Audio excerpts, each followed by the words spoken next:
बिस्मिल्लाहिर्रहमानिर्रहीम, अस्सलाम वालेकुम। आप देख रहे हैं मुझे मेरे यूट्यूब चैनल पर और मैं मुज़म्मिल अवान हूँ।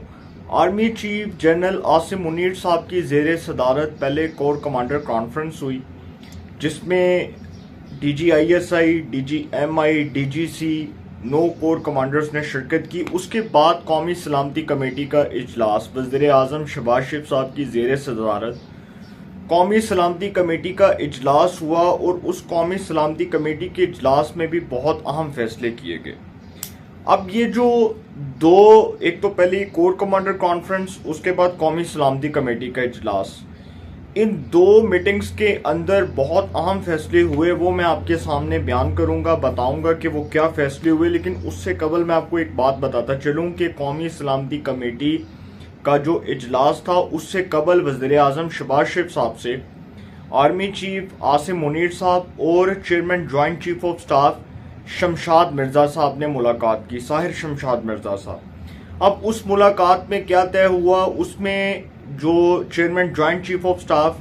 की वज़ीर आज़म शहबाज शरीफ साहब से मुलाकात हुई, उसमें वो मामला ज़ेर गौर आया जो कोर कमांडर लाहौर का मामला था।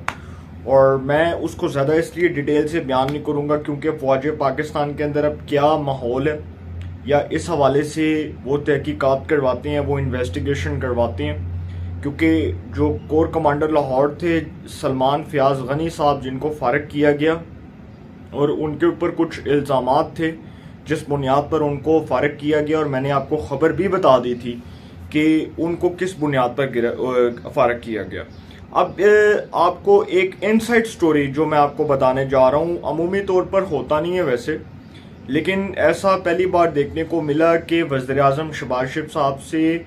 कौमी सलामती कमेटी के इजलास से कबल मुलाकातें हो रही थी। और जो मुलाकात होती है, कौमी सलामती कमेटी का जो इजलास है, उस इजलास में ही वज़ीर आज़म की ज़ेर सदारत जो इजलास होता है उसी में मुलाकात होती है। लेकिन अमूमी तौर पर हमने ये देखा कि कौमी सलामती कमेटी के इजलास से कबल वज़ीर आज़म शहबाज शरीफ साहब से आर्मी चीफ आसिम मुनीर साहब ने और chairman joint chief of staff general Shamshad Mirza साहब ने मुलाकात की। और कौमी सलामती कमेटी के इजलास में DGISI भी शरीक होते हैं, लेकिन इस बार chairman joint chief of staff Sahir Shamshad Mirza साहब वज़ीर आज़म से मुलाकात कर रहे थे। और उस मुलाकात में बड़ी अहम चीज़ें जो हैं वो ज़ेर बहस आई, बहुत से अहम अमूर के ऊपर बात हुई, मुल्क की सिक्योरिटी से मुतल्लिक तफसीली तौर पर तबादला ख्याल हुआ। और जो 9 मई के वाक़यात हैं, कौमी सलामती कमेटी का इजलास जब शुरू हुआ तो जो 9 मई के वाक़यात हैं, जिस तरह जलाओ गिराओ किया गया, तशद्दुद किया गया, तोड़ फोड़ की गई, इमलाक को नुकसान पहुँचाया गया, जिना हाउस के ऊपर हमला किया गया, कोर कमांडर हाउस जिसको कहा जाता है जिना हाउस, उसके ऊपर हमला किया गया। उसके बाद जब ये सारा माहौल जो है वो पाकिस्तानी कौम अपनी आंखों से देख रही थी, तो अफवाज पाकिस्तान जो है वो बहुत सब्र और बर्दाश्त का मुजाहरा कर रही थी। और DGISPR मेजर अहमद शरीफ चौधरी साहब जब मीडिया के सामने आए और उन्होंने आकर प्रेस कॉन्फ्रेंस की, तो उसमें उन्होंने बताया कि 9 मई के जो वाक़यात हैं, ये इस बात की आप समझ लें कि निशानदेही है कि जो दुश्मन ने आज तक पाकिस्तान के खिलाफ नहीं किया, वो पाकिस्तान के अंदर रहकर एक सरकारी जो है वो एक जमात ने अपने कारकुनों के जरिए करवाया। उन्होंने कहा कि जो दुश्मन भी पाकिस्तान में 75 साल से नहीं कर सका, वो एक पॉलिटिकल पार्टी ने पाकिस्तान के अंदर रहकर करवाया और अफवाज पाकिस्तान को बदनाम करने की कोशिश की गई। फिर उन्होंने ये भी कहा कि 9 मई का जो वाक़या है वो स्याह दिन के तौर पर याद रखा जाएगा, और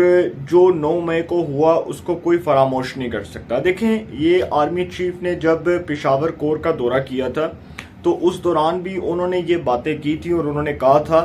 कि जो 9 मई के वाक़यात हैं उस हवाले से हम तैयार हैं और हम चाहते हैं कि 9 मई को ये सारा कुछ करने वाले जो लोग हैं उनको कैफे किरदार तक पहुँचाया जाए, उनको सज़ाएँ दी जाएँ, फौजी अदालतों में उनका ट्रायल हो, उनके खिलाफ मुकदमा दर्ज हो, आर्मी एक्ट के तहत मुकदमा दर्ज हो। और फिर जब आर्मी चीफ ने ये सारी बातें कही थी, तो उसके बाद पेशावर कोर का जो दौरा था उसमें जब उन्होंने ये बातें की, तो ये चीज़ें TV हेडलाइंस की जीनत बनी, TV चैनल्स की जीनत बनी, और मीडिया चैनल्स ने फिर इसको ट्रिगर्स के तौर पर चलाया। अब जब कौमी सलामती कमेटी के इजलास से कबल कोर कमांडर कॉन्फ्रेंस हुई तो उसमें भी ये तमाम वाक़यात के ऊपर बात हुई, बहुत डिटेल के साथ बात हुई और बहुत तफसील के साथ ये तमाम जो अमूर हैं वो ज़ेर बहस आए। और army chief general Asim Munir साहब ने एक बार फिर वार्न किया, ख़बरदार किया, जो मुल्क को नुकसान पहुँचाने के दर पे हैं, जो मुल्क में जमहूरियत को उसकी बिसाक को लपेटने के दर पे हैं, जो इदारों को बदनाम करने के दर पे हैं, उनको वार्न किया जा रहा है, ख़बरदार किया जा रहा है कि वो अपनी हदूद में रहें। अगर वो अपनी हदूद से बाहर निकलेंगे तो उनके खिलाफ बड़ा स्ट्रिक्ट एक्शन होगा और कानून हरकत में आएगा और जो रियासत के रेट को चैलेंज कर रहे हैं उनको इबरत का निशान बना दिया जाएगा। अब चूंकि वो जो पीटीआई के लोग थे जिन्होंने तोड़ फोड़ की और उन्होंने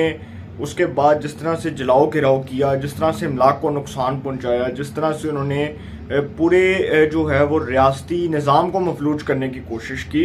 इसके ऊपर army chief general Asim Munir साहब पहले तो कोर कमांडर कॉन्फ्रेंस में बहुत बोले, लेकिन जब वज़ीर आज़म की ज़ेर सदारत कौमी सलामती कमेटी का इजलास हो रहा था तो उस कौमी सलामती कमेटी के इजलास में वज़ीर आज़म साहब की ज़ेर सदारत जो इजलास था उसमें वफाकी वज़रा, वज़राए आला, उसके बाद डीजी ये जो हैं हमारे जो फ़ौज के मुसल्लह फ़ौज के सरबराहान हैं वो शरीक थे, आर्मी चीफ थे। तो बहुत अहम फैसले हुए, इसमें आला और खुफिया इदारों के हकाम शरीक थे। इजलास में जी मुल्की सलामती और सिक्योरिटी अमूर पर ब्रीफिंग दी गई। 9 मई के पुरतशद्दुद वाक़यात की शदीद अल्फाज में मज़म्मत की गई और कहा गया कि फौजी और निजी इमलाक को नुकसान पहुंचाने वालों के खिलाफ कानून के मुताबिक कार्रवाई होगी, मुकदमात दर्ज होंगे, आर्मी एक्ट के तहत मुकदमात कायम किए जाएंगे, इनको इबरत का निशान बनाया जाएगा। सियासी मकासद की आड़ में फौजी इमलाक को नुकसान पहुंचाने वालों को दोनों जो है वो फौजी इमलाक को नुकसान पहुंचाने वालों को इबरत का निशान बनाया जाएगा। और फिर कहा गया कि फौजी इमलाक को नुकसान पहुंचाने वालों को खबरदार किया जाता है कि मुल्की दिफा और सलामती के दारों पर हमले नाकाबिले कबूल हैं। कौमी हमियत के हामिल जिना हाउस को आग लगाई गई। 75 साल में जो दुश्मन ना कर सका वो एक सियासी जमात के कारकुनान ने किया। अब इमरान खान साहब जो हैं, देखिए इमरान खान साहब की गिरफ्तारी बहुत आसान मरहला है। वो क्यों, वो कैसे, वो मैं आपको बताता हूँ कि इमरान खान साहब जो हैं उनके ऊपर इल्ज़ाम तो ये है कि उन्होंने अपने कारकुनों को, अपने जो है वो पार्टी के वर्कर्स, उनको ये हदायत फराहम की थी और डेफिनेटली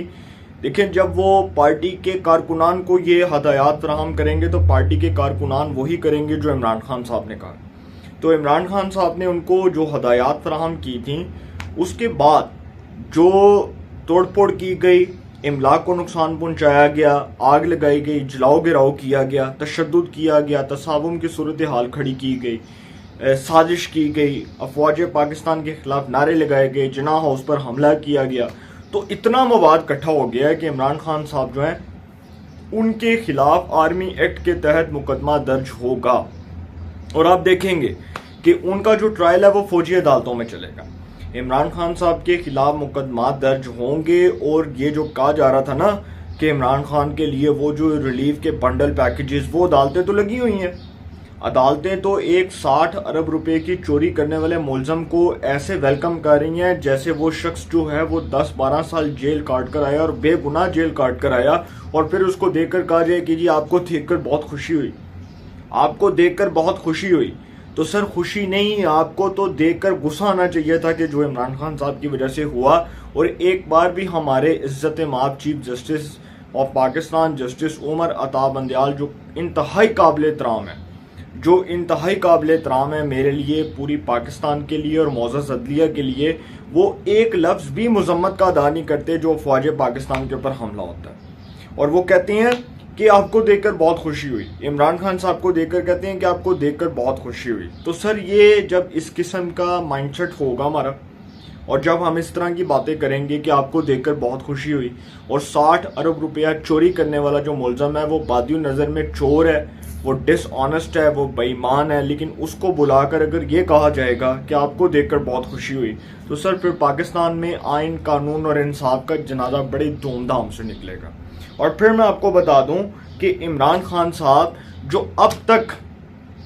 अब तक इसलिए बड़े खुशकिस्मत हैं कि उनको मुकम्मल तौर पर रिलीफ मिल रहा है, मुकम्मल तौर पर उनको सपोर्ट मिल रही है। लेकिन सर जब फौजी अदालत में ये ट्रायल होगा, जब उनके खिलाफ आर्मी एक्ट के तहत मुकदमा दर्ज होगा, जब उनके खिलाफ आर्मी एक्ट के तहत मुकदमात कायम होंगे, तो वो मुकदमात वो जो FIR है उसको कोई किसी भी अदालत में जाकर चैलेंज नहीं कर सकता। कोई लाहौर हाई कोर्ट में नहीं जा सकता, कोई इस्लामाबाद हाई कोर्ट में नहीं जा सकता, कोई सुप्रीम कोर्ट में नहीं जा सकता, क्योंकि वो जो फौजी अदालतों में ट्रायल होने हैं वो फौजी अदालतों ने फैसला करना है। वो 20-25 दिन में आई थिंक गालबन वो फैसला हो जाता होता है। तो इमरान खान साहब उधर से भी फंस गए और वहाँ से भी फंस जाएंगे कि जी उनके पास दूसरा कोई कानूनी ऑप्शन नहीं होगा कि वो फौजी अदालतों के फैसले को किसी पाकिस्तान की मौजूद अदालत में जाकर चैलेंज कर सकें। वो फैसला चैलेंज नहीं हो सकता। अब वो जो सज़ा होगी इमरान खान को वो आइन और कानून के मुताबिक होगी, और उनके पास शवाहिद तो बहुत हैं। पंजाब हुकूमत के पास भी ठोस शवाहिद मौजूद हैं, वो बता सकती हैं कि ये सारा कुछ किसके कहने पर हो रहा था। फिर वो कॉल्स का रिकॉर्ड निकाला जाएगा, फिर वो हो सकता है कि इमरान खान की कोई ऐसी ऑडियो आ जाए जिसमें वो अपने कारकुनों को हदायत दे रहे हों कि जी आपने फौजी तनसीबात के ऊपर हमला करना है, आपने कोर कमांडर हाउस जिना हाउस के ऊपर हमला करना है, आपने तोड़ फोड़ करनी है, इमलाक को नुकसान पहुंचाना है। तो सर जब इस किस्म की हरकतें इमरान खान साहब करेंगे तो वो समझते हैं कि वो आइन और कानून से बच जाएंगे, कतई नहीं बच सकते। वो अपनी जान बचाने की एक बार नहीं 1000 बार भी कोशिश कर लें तो वो नहीं बच सकते।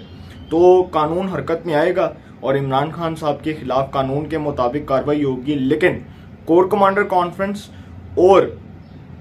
ये जो हुआ कौमी सलामती कमेटी का इजलास, इन दो अहम मुलाकातों में बहुत बड़े फैसले कर लिए गए और आइंदा हफ्ते आप देखेंगे कि कुछ बड़ा होगा, और कुछ बड़ा नहीं होगा बल्कि कुछ बड़ा होकर रहेगा,